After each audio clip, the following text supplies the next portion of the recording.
Well, hey everybody, it's Real Honestly with Joe Retlin, and with WrestleMania about 2 months away, I'm doing my second WrestleMania ranking list. Every WrestleMania opening match ranked from worst to best, because as important as it is in my previous list that I mentioned, as important as it is to close the show with the main event, with a big hot moment, grand match and everything, send the crowd home happy, as important as it is to close the show great, it's just as important to open the show hot. Sometimes WWE has not done that. Sometimes a bad match has actually led to a pretty good WrestleMania. Sometimes it's led to a bad WrestleMania. Other times a great opening match has led to a shitty WrestleMania because that's the high mark and no other match can follow it. But that's why we do these lists. So let's get on with it. 34 matches in total to rank. So some of these I might skip over a little bit. Just say, hey, this happened and it was what it was and move on. Some of these I might spend some time on. So here we go. Every WrestleMania opening match ranked from worst to best. Number 34, Sheamus versus Daniel Bryan at Mania 28, 18 seconds. And yes, Daniel Bryan did get another shot at Sheamus a bit, like a month later. And then a couple matches with CM Punk for the WWE title a little bit later in the year. But his title reign should have ended a whole lot better than it did. It didn't do any favors to Bryan. It sure as fuck didn't do any favors to Sheamus. And yeah, you could say, oh, this lit a fire under everybody to really cheer for Daniel Bryan and even more. No, it was because Vince didn't really care for Bryan, or at least that's the way I perceive it. And I mean, that's just my perspective as a fan. But honestly, Daniel Bryan's title reign deserved to end a whole lot better here, and it killed Sheamus dead because he just wasn't able to really recover and be seen as a great babyface. He was actually seen more as a bully for the better part of his title run. I mean, is what it is. I mean, him being it's not that he isn't a naturally likable guy, but it really did no favors to anybody. So that's why it's ranked here at number 34. And at number 33, British Bulldog and Lex Luger, the Allied Powers versus the Blue Brothers, the Harris Boys, aka, Zeb Coulter, who is Uncle Zebekiah here. He was their manager, and not very good from Mania 11. Mania 11, regarded as one of, if not the worst WrestleMania of all time. I still say Mania 9's worse. But I will make no argument. I cannot present too many arguments against Mania 11 being voted one of the worst, or the worst, because it was really shit. It felt really like an extended Raw episode more than a Mania. Bulldog and Luger were just thrown together as a tag team. I mean, yeah, they won. Cool. It happened. I don't like Luger, but it was what it was. I mean, his WrestleMania record, not exactly stellar. I mean, he was 2-1, but it just, yeah, for all the hype he got, that was about it. So yeah, now number 32, Rick Martel versus Coco Beware at Mania 6. Rick Martel won. Cool. It was nice. He got to be there in the Toronto crowd. Canadian faithful got to cheer him. I know I know not everybody cheers for everybody there, but usually if it's a home country guy, he usually gets pretty good pop. Coco did what he did. He hit some moves, but Rick Martel ended up winning as he should have. That's how it should have started, because Rick Martel needed a victory. It was much better than the Mania. Oh boy, that Mania 7 match that he had with Jake Roberts, the blindfold match, not very good there. Fortunately, that was not the opening match of Mania 7, so I don't have to rank it here. But yeah, it was a fine match to open. Nothing against either guy, but it ranks low on this list because it was just there. Number 31, Don Morocco versus Paul Orndorff at Mania 2. The opening match of what ended up being a 3-location WrestleMania, because Vince had to try and beat what Jim Crockett did at Atlanta in the Omni and Greensboro. I believe it was Greensboro, Charlotte. I believe it was Greensboro for Starrcade 85. I tend to get Greensboro and Charlotte mixed up for some reason, which I know may piss off a lot of Jim Crockett fans, and I'm sorry. I'm not trying to be mean, but it's just they were two really, really big money, cities for Crockett anyway. But the whole point is Vince I'll do it 3 locations, and it watered the whole thing down. If he had done it in 2 locations, it would have been one thing, cool. But he tried to do it in 3 time zones. He did it in New York, he did it in Chicago, and he did it in, on the West Coast, in LA. It just wasn't very good. And Don Morocco and Paul Orndorff fighting to a double countout. Great. That's how you start the show? Nah, not very good. Yeah, I think it was like a 5-minute match. Wasn't really much of anything. Number 30, Tito Santana versus the Executioner, the opening match at WrestleMania 1. The very first match you see at any, to open WrestleMania and start this whole thing was Tito Santana beating a masked Executioner in about 5 minutes. I mean, it was what it was, and Tito Santana actually was on the first 8 Mania cards, at least the main cards. He was on the Mania 9 card, but that was in a dark match against Papa Shango. Would have been kind of interesting if he would have been able to be, in the opening match. They might as well put that match on there, Because honestly, with how short that one was, they probably would have been better off cutting another one like Backlund and Razor Ramon, but I digress. It was what it was. Tio Santana won. Number 29, Can-Am Connection versus Bob Orton and Don Morocco at Mania 3. Well, Tom Zenk tended to get, put in a lot of tag teams and put in a lot of stuff, and then didn't really end up working out all that well. He wasn't necessarily a guy that was bad. I just never really got the appeal of him. He was a good athlete. It wasn't anything bad. He was a better tag team wrestler than he was a singles guy. But yeah, Rick Martel and him won. Okay, cool. And then I think this was one of Zenk's last matches because I think he was gone and at the AWA soon after this. It happened. Number 28, Miz and Show versus Morrison and R-Truth at Mania 26. And look, I wanted to rank this one a lot higher because it actually was kind of fun. It was kind of fun how they just, when a mile of man, Big Show was just there just to do, all the crazy, just do the big man spots that he did. And Miz and Show were a hell of a team. And Truth and Morrison were actually not a bad team, but it happened. It happened there. And they lost. Miz and Show won in like 4 minutes. Maybe not even 4 minutes. Yeah, it was certainly a shocking moment where they won that quickly. Had it been maybe 7-8 minutes long, it might actually even crack the top 20. But that being said, that's why it's down here. Then number 27, the Headbangers versus Doug Furnas, Phil LaFon versus the Godwins versus the New Blackjacks, which were Barry Windham and Bradshaw. An elimination tag match at Mania 13, and it was for a tag title shot. It was what it was. Come on. It wasn't really anything big. It just, at Mania 13 is regarded as one of the worst Manias, at least like of the 90s. And I mean, it's really hard to argue because besides Austin and Brett and besides Owen and Triple H, it really wasn't all that good. I mean, there were some messy finishes and stuff. This is just 4 teams that weren't bad, and I would have, Furnas and LaFon were a good team. But the New Blackjacks, I mean, that was when Barry was just almost on the outs. And one of the many times he bounced to WWE instead of WCW. It was a meh match. 26, Tag Team Battle Royal to open up Mania 14, where LOD won. This is when LOD had their new gear and everything, and Sonny was their manager. And the pay-per-view had started, and most of the tag teams were either in the ring or on their way to the ring. And LOD got their pay-per-view entrance. LOD won. Cool. Okay. It happened. Number 25, Hercules Hernandez. Well, Hercules here versus King Haku to open up Mania 5. Not bad. It was a power versus power match. Nothing great. This didn't offend me or anything. Some of the, the earlier matches were pretty goddamn bad. But it was a power versus power match. Seeing Hercules in Mid-South actually has opened up my eyes at just how good he actually was.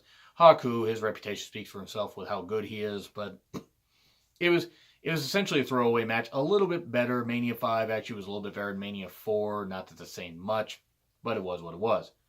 Then we go number 24, Hardcore Holly, Al Snow, and Billy Gunn for the Hardcore title. This is when Billy Gunn and Road Dogg had switched spots, and Road Dogg went for the IC title, and Billy Gunn went for the Hardcore title. Because Swerve, bro. Yeah, it was Russo or it was somebody that did something like that. I don't know whose idea it was to switch all that up, but it was a bad idea. This is for Mania 15, and Billy Gunn managed to retain the Hardcore title.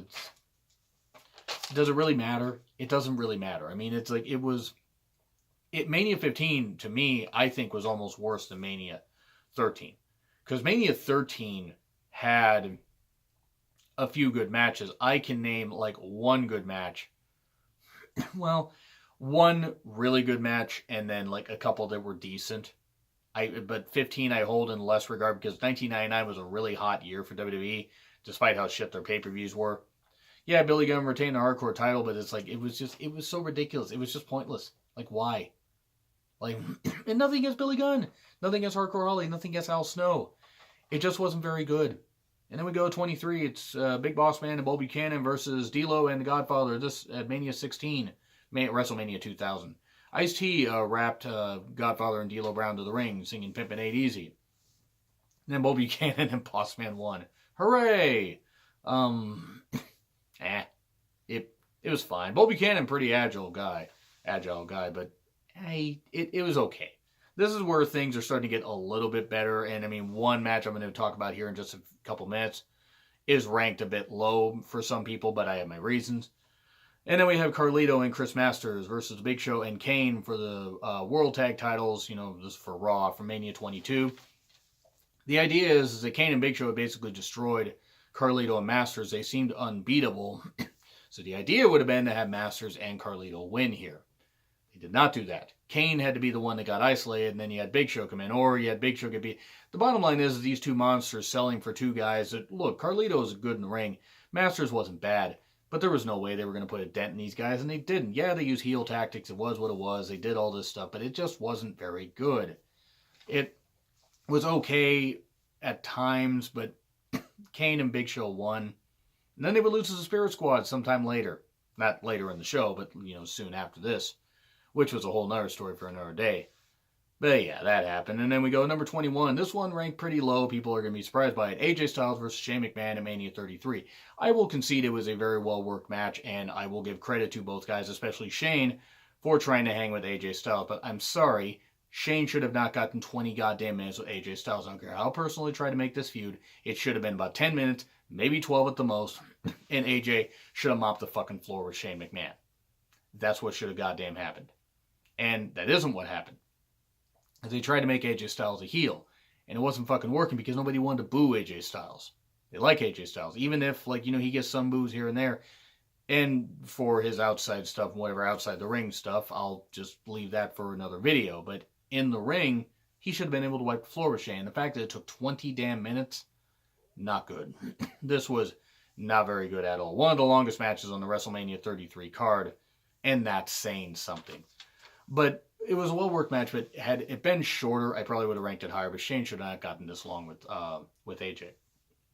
Number 20, the Battle Royal for Mania 4, where Bad News Brown won and then Brett broke the trophy. It was one of the few matches on the Mania 4 card that wasn't part of the tournament. It was good. It was, I always am going to pop for Battle Royals. And with this one, it was kind of cool and a way to get everybody on the card that wasn't in the tournament. But Bad News Brown winning, and then Brett kind of turning babyface and beating up Bad News, knocking out Bad News Brown or knocking him out of the ring and then breaking the trophy was pretty cool. Not a great match, but it was what it was. And people can, gut me in the comments for ranking Styles versus Shane as low as I did. Then we go number 19, RVD versus William Regal for the IC title from Mania 18. A good match. It was a little bit short. I think it was only 7 minutes. It should have maybe been a bit longer.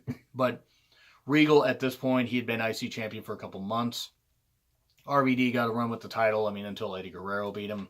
And then they hot potatoed the title back and forth a little bit. But it was a good match, and he had a hell of a frog splash. Looked great in the Sky Dome and everything. First time they've been back in the Sky Dome in 12 years. Good match, and, for how short it was well worked. And then we go to number 18, Chris Jericho versus William Regal for the IC title at the previous Mania, Mania 17. A little bit of a better match than the one Regal had with RVD. I like the feud that Jericho and Regal had.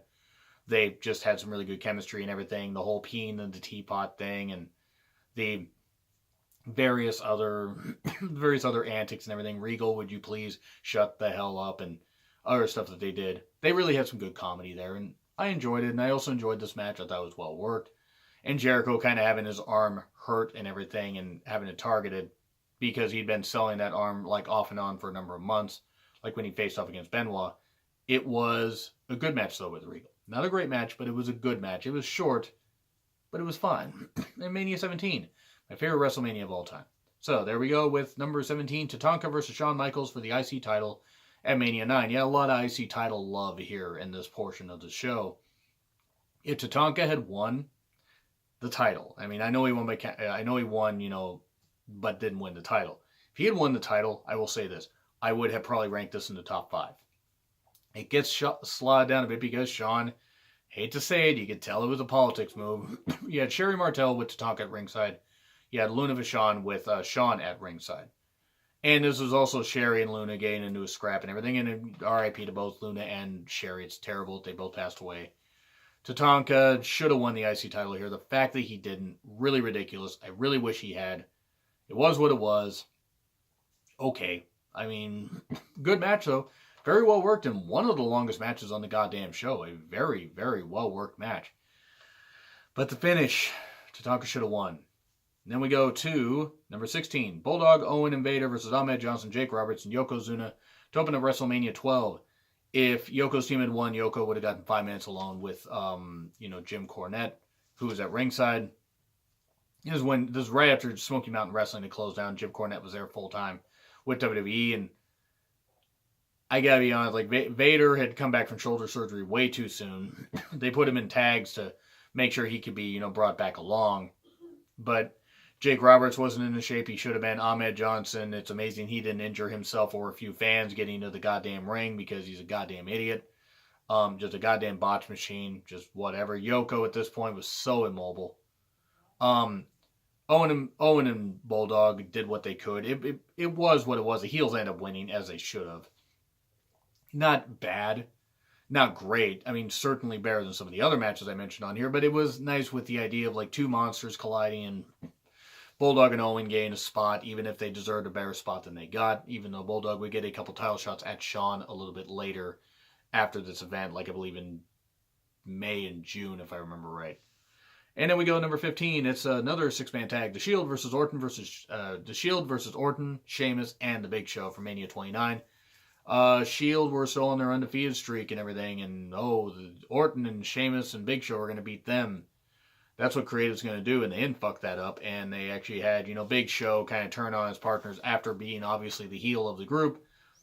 Yeah, the Shield won, as they should have. They should have won.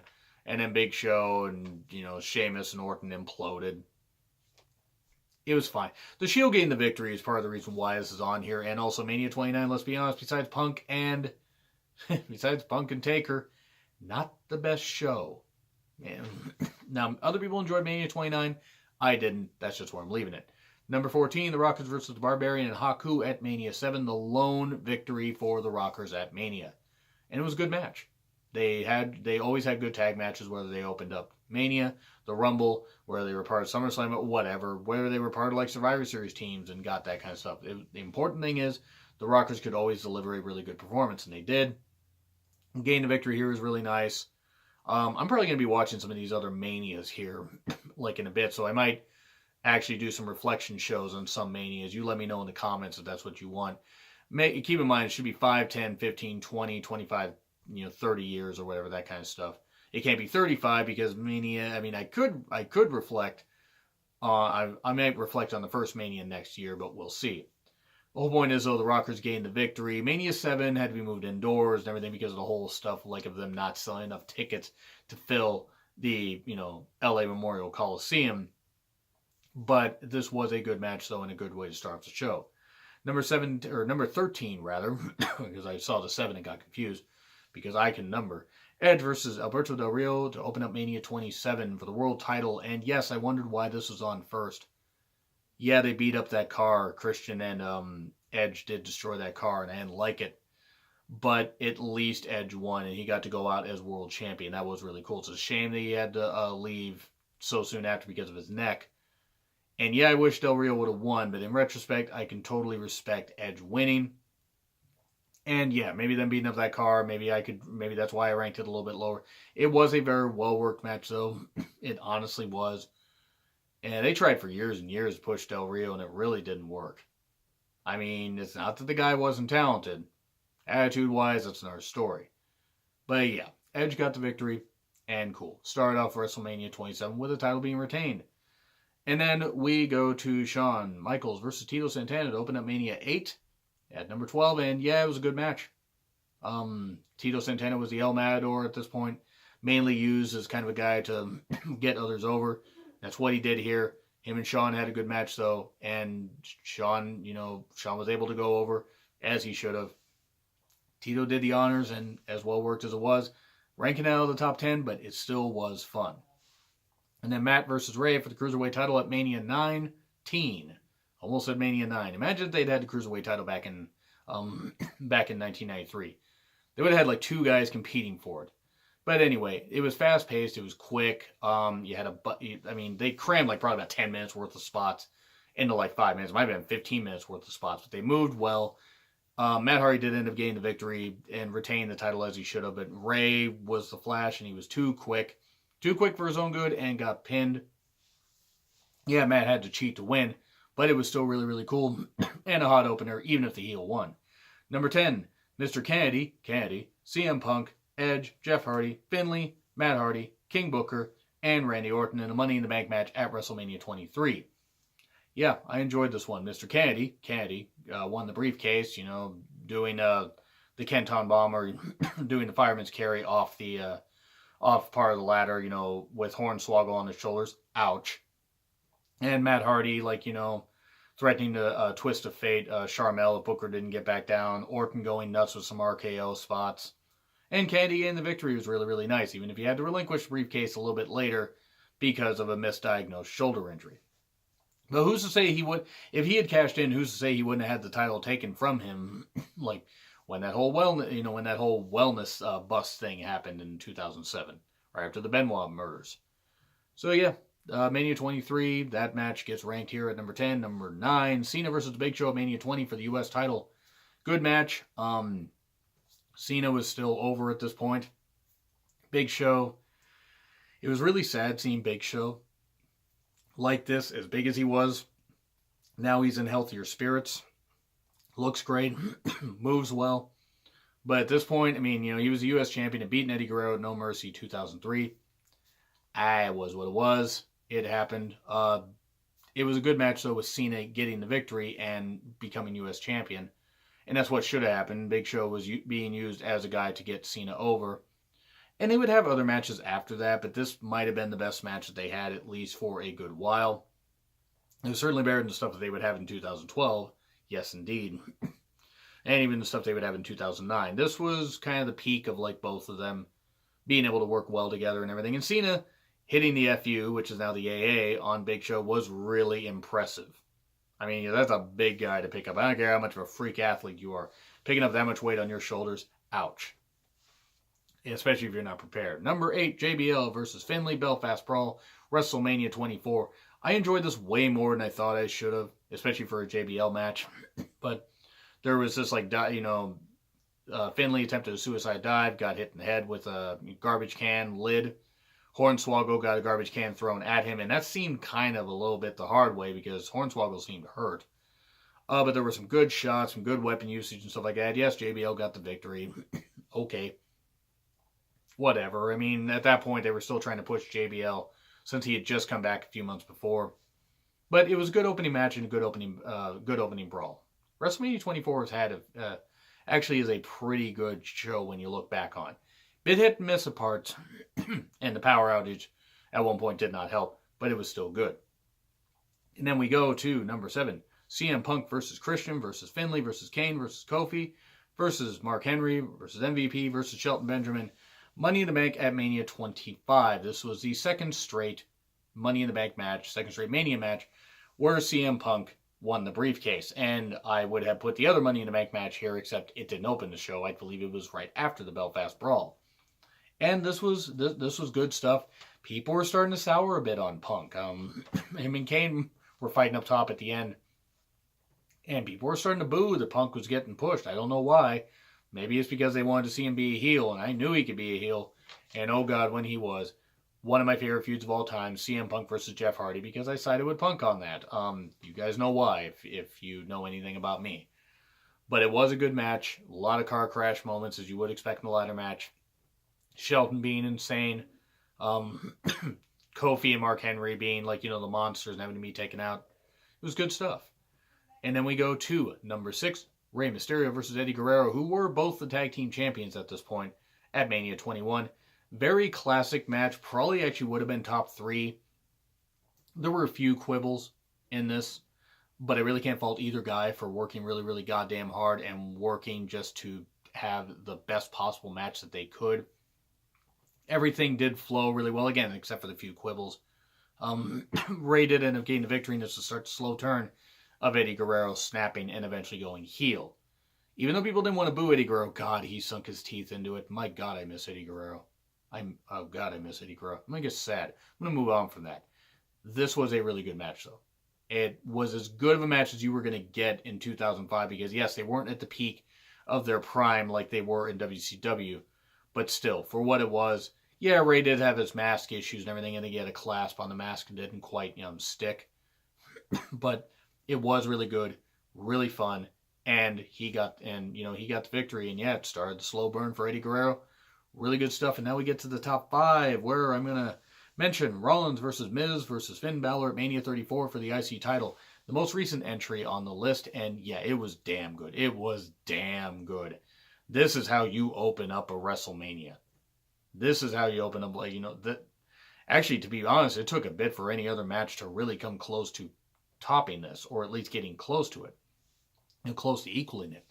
It was just really smooth. Miz wanting to do things on his own, sending the Miz Taraj back there, defending the IC title. Thoughts were Balor could get the victory, but it ended up being Rollins. It was really, really good. Near falls, really close, really, really close, like heart-stoppingly close. Great stuff, though. Balor not getting the victory, Rollins getting the victory, and the right call. It was 100% great, and a great way to kick off the show. New IC title holder, Seth Rollins. And then we get to number 4, and this is more loaded ladder matches here. Not Money in the Bank, though. Daniel Bryan versus Barrett versus Ambrose versus Ziggler versus Stardust versus Luke Harper versus Truth. Ladder match for the IC title, WrestleMania 31. Very good, very, very good stuff. Wade Barrett at this point was the IC champion. They never did anything with him as IC champion. Never. No matter how hard they tried. They never fucking did. It was good stuff, though. Everybody taking some hard bumps and everything. It was weird to see an outdoor WrestleMania in the daytime like that. I mean, it kind of threw off a few entrances. The Undertaker and Bray Wyatt, anybody. But it was what it was. I mean, you can't help it if, you book the venue and it's like, oh, wait, it's really sunny. Well, let's just do what we can. It was a good match, though, and Daniel Bryan gained the victory and holding the IC title aloft after opening Mania 30 and closing with a great match and closing Mania 30 by winning the WWE World Heavyweight Championship. Easy for me to say, the WWE World Heavyweight Championship. Daniel Bryan holds the IC title here. Unfortunately, he wouldn't really hold it for long because he'd have to relinquish it. And if you saw my ranking of every Elimination Chamber match from worst to best, you'll know what I think of the match that he had to relinquish the IC title for. But yeah, Daniel Bryan got the victory here. And then we go to the following WrestleMania, which was another ladder match for the IC title, which had Zack Ryder, Dolph Ziggler, Kevin Owens, The Miz, Sami Zayn, Sin Cara, Stardust, and yeah, Mania 32. Probably one, besides Becky, Sasha, and Charlotte, probably the best match on the show. I mean, somebody else can present an argument if they'd like, but that's just my personal opinion. This was a really, really terrific match. Great high spots and everything. I don't know how in the world some people weren't still alive. Sin Cara even had some good showings in this. I mean, really, that's saying something. Especially that Sin Cara, because it wasn't Hunico with Sin Cara. It was Mystico. At least I think it was. Fuck, I don't remember. No, it was Hunico. I'm sorry, because Mystico was already long gone. So Hunico actually did have some really, really good spots. I always forget the Sin Cara stuff mixed up, and where the hell has he even been? He's been, injured for the longest goddamn time. Mania 32, let's be perfectly honest with, not a very good show. But this was a hot opener, and this was a great way to open up the main card. Really terrific, well done, and Zack Ryder holding the IC title and then losing it 24 hours later. They really don't like pushing Zack Ryder, do they? So now we get into the number 2 and number 1 slots. But first, number 2, Daniel Bryan versus Triple H at Mania 30. Let's be honest, this could have easily been number 1 had it not been for what is my number 1 favorite. But the idea was whoever won got added to the WWE World Heavyweight Championship match between Batista and Orton in the main event. It was obvious that Triple H was going to lose, and he should have, because they might have had a fucking riot in the Superdome if Daniel Bryan had lost here, but he was selling his shoulder. He did get beat up, but him and Triple H had a freaking classic contest and everything. There were some good near falls, some good drama and everything, but Daniel Bryan in the end, running knee, 1, 2, 3, and then he gets beat up afterwards and selling his arm and afterwards and comes out and wins the WWE World Heavyweight Championship to close the damn show. And I rank that main event pretty damn high. You'll figure out where when you watch that other show. So yeah, Daniel Bryan, Triple H, a fantastic match. And number 1, Brett versus Owen at Mania 10. Come on. What the hell else is it going to be? 2 of my favorites of all time, especially Brett, my favorite superstar of all time, favorite wrestler of all time. It was great. It was great stuff, and the idea, the reason Brett wrestled twice and Luger wrestled twice, or Well, Yoko was going to wrestle twice. As Luger, Luger and Brett did a coin flip thing because they both co-won the Rumble, and Luger got the first shot at Yoko. Well, then he lost. So Yoko defended the title against Brett later, but Brett had to face suitable competition because it was either Luger was going to wrestle twice or Yoko was going to wrestle twice. So Brett faced off against Owen, and Owen shockingly beat him. It was a great match, technical masterpiece. And Owen winning, I remember 13-year-old me just being absolutely shocked. Not that I didn't appreciate Owen, but it's like I'm watching my hero lose. What the hell is he going to do? How the hell is he going to win the title? And he won the title later because, I was still 13 years old. So I was a stupid teenager, as opposed to now, where I'm a stupid 38-year-old guy. But anyway, that was a really, really terrific match, and Owen winning actually is part of the reason why it's up here, because the heel got the victory. It was just so terrific, and that's why it's my number one favorite opening match at a WrestleMania ever. That's what I have to say. So thank you guys for sitting through on this big, long list, and thank you for listening to the occasional ramblings that I had. But do you agree? Do you disagree with what I said? What are some other ranking videos you would like me to do? Just let me know in the comments. Like, share, subscribe, Twitter handle in the descriptions. Ben Real Honesty with John Mifflin. I will see you soon.